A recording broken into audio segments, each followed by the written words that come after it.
The story begins with Komagami Mikoto. The MC recalls, I first met her in the summer of third grade. He sees Mikoto, a quiet girl with short dark hair and a blank expression, standing beside another child. By the way, the kind-looking boy on the left is named Hakosune Takase. The MC explains that ever since that day, the two of them have always been together. Back in elementary school, Mikoto was full of energy, always cheerful, always bright. Even then, she was all the narrator could think about. She was always optimistic, pulling him forward no matter what. To him, she was like the sun itself. Time passes. Once they enter middle school, Mikoto becomes even more amazing. She is beautiful, outgoing, top of her class in both academics and athletics. She shines so brightly, it's almost blinding. But then, high school begins. The sun sets behind the school building. A boy stretches, yawning, saying, Good job surviving today's classes. Another boy slouches, ready to leave. Well, time to head home, he mutters, but someone tugs at his sleeve. Tug, tug. The MC watches as Makoto appears, smiling faintly. Hey, or is that a no? She asks. Then she tilts her head slightly, looking up with her eyes half hidden behind her bangs. Do you want to go home together? The MC reflects quietly. Makoto has changed. Maybe you wouldn't want to hang out with someone like me after all, huh? She murmured, a little quieter than before. The question wasn't really directed at him. It was more like a confession she wasn't quite ready to make. MC, standing nearby, had a habit of trying to smooth over awkwardness with ease. But this time, his voice betrayed a hint of sincerity. Not at all.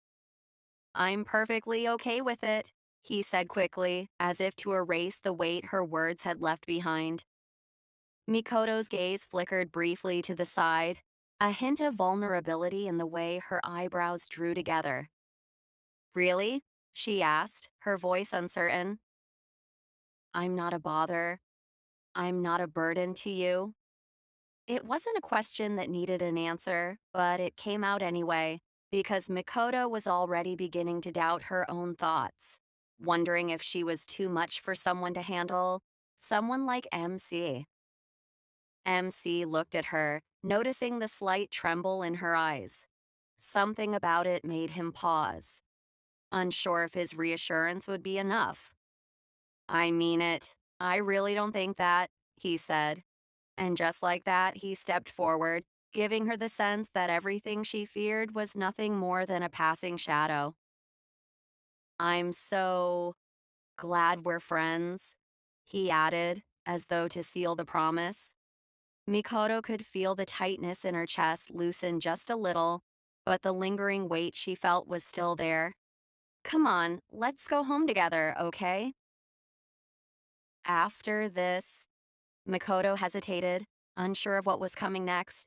She blinked as she caught MEC's eager eyes. After this, he repeated, almost too excited. The simplicity of his tone caught her off guard.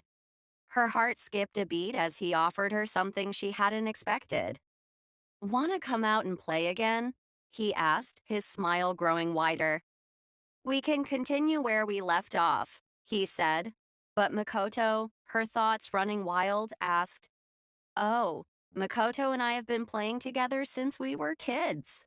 We've spent so much time together, doing things like this.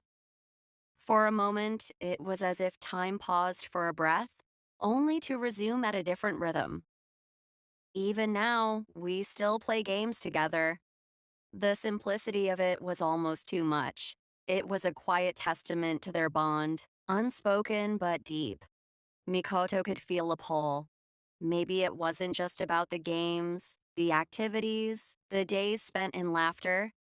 It was the comfort of familiarity, the quiet certainty of someone who knew her. Her eyes softened as MC glanced at her, his hand reaching for hers in the way he always had, like nothing had changed. But everything had changed. She could feel it in the air.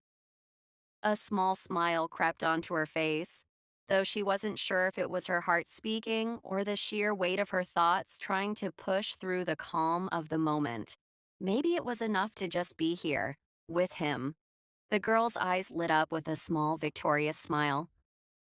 Ah, she said softly, then with a grin. I won? The boy laughed lightly, brushing a hand through his hair. Ha ha. One more round? He suggested, clearly enjoying their friendly competition. She giggled, her confidence growing. Heh heh, I won again. The boy fell silent, staring at the TV with a slight frown. Shh, he muttered under his breath. The girl leaned closer, teasing him with a playful smirk. Loser, loser, loser, are you frustrated? The boy's thoughts drifted quietly to himself as he recalled their past. Come to think of it, I've never been able to beat her before. Ah, that's right. She has always been good at everything, he thought, a small smile tugging at his lips. Well, it's true. You were like that ever since we were kids, he admitted, shaking his head slightly. He pushed back his chair and stood up. I'm gonna grab a drink real quick. Be right back. The girl blinked in surprise. She hurried after him. Wait, I didn't mean it like that just now. The boy stopped in his tracks, raising an eyebrow. Whoa! She hurried to reassure him, a hint of nervousness in her voice. So please, don't start hating me, okay? I wasn't making fun of you or anything. But if I still upset you, I'm really sorry, okay? The boy nodded slowly, a soft, okay, escaping his lips. His thoughts turned inward again. The biggest thing that had changed about Makoto was she's now absolutely terrified of being hated by me. Suddenly, her face brightened with determination. Oh, right. Is there anything you want me to do? I'll do anything to make it up to you. No, please let me do something. He smiled awkwardly, feeling a bit guilty. What? Well then, um, I'm kind of thirsty, so could you grab me a drink? Her eyes sparkled with enthusiasm. Got it. Leave it to me. Heh heh. I'm gonna be useful. He observed her closely, thinking it was honestly to the point of being pathological.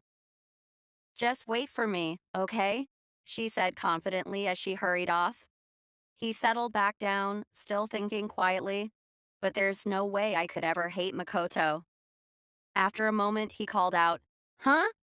Makoto, where is the drink? Then, spotting her across the room, he added, Oh, there you are. His concern grew as he noticed the time passing. She's taking a while. Is she okay? Suddenly she appeared, her eyes watery and voice trembling. Um, I messed up, he frowned in confusion. What the heck were you doing? She stammered. But I just wanted you to have lots to drink, and her face crumpled in tears. I poured too much and now I can't carry it. The boy sighed, his heart melting a little despite the situation, because even with all that, she's just way too cute.